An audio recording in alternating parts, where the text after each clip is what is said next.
Go to myactivity.google.com right now. Log into your Google account. What you will find is a time-stamped record of everything you have searched, every website you have visited through Chrome, every YouTube video you have watched, every Google Maps search, every voice query you have said to a Google device. For most people, this record goes back over a decade.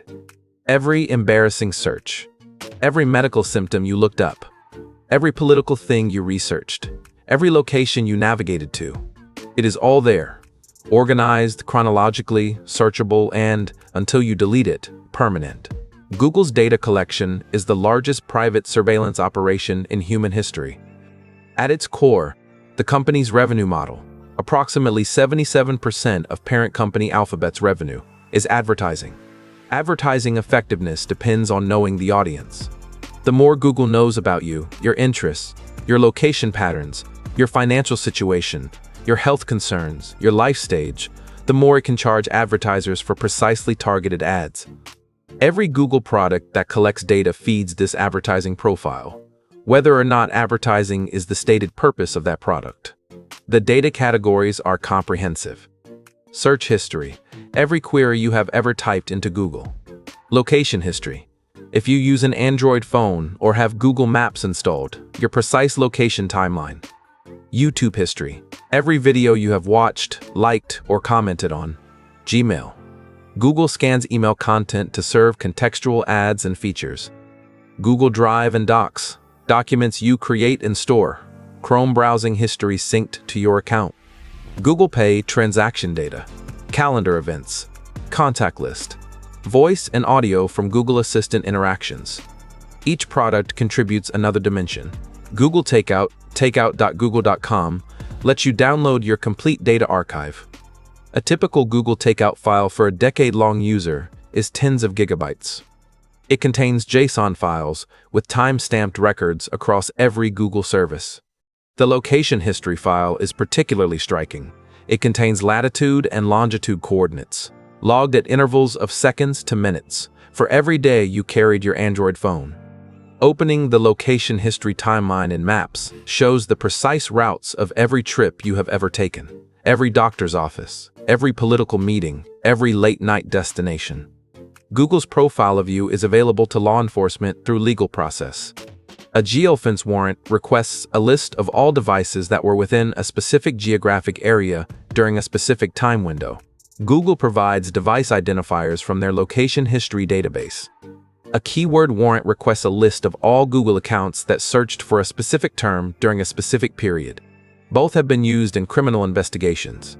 The data you generated through normal use of Google products becomes evidence, sometimes in cases where you had no connection to the alleged crime. Google's advertising profile, viewable at adsettings.google.com, shows the categories they have assigned to you based on inferred interests and demographics. Age range, income bracket, interests from hundreds of categories. This is only what they show you. The actual model driving ad targeting is significantly more detailed and not publicly disclosed.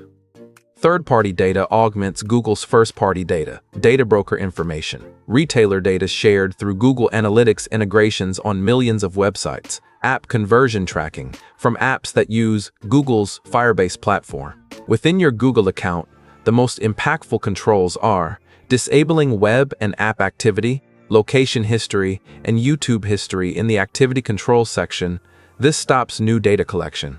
Enabling auto-delete for a rolling 3 or 18-month window on existing categories. This limits how long historical data is retained. Downloading and reviewing your data to understand your current exposure.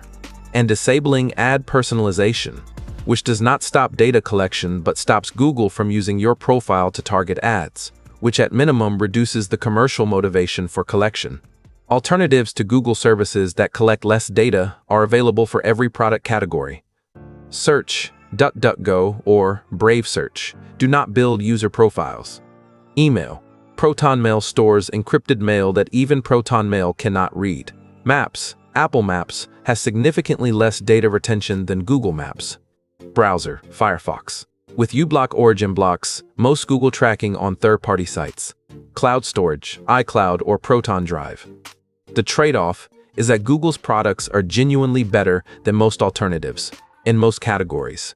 The cost of privacy is real product quality reduction. For users who choose to continue using Google products, compartmentalization reduces exposure. Using Google services signed out or in a separate browser profile prevents the aggregation of browsing behavior with account data. Using a browser extension like uBlock Origin on Chrome prevents Google Analytics tracking on third-party websites. A DNS resolver that blocks Google's tracking endpoints, like 1.1.1 for families or NextDNS, reduces tracking from apps. No single control is comprehensive, but layered controls meaningfully reduce the data footprint. Google knows things about you that you have forgotten.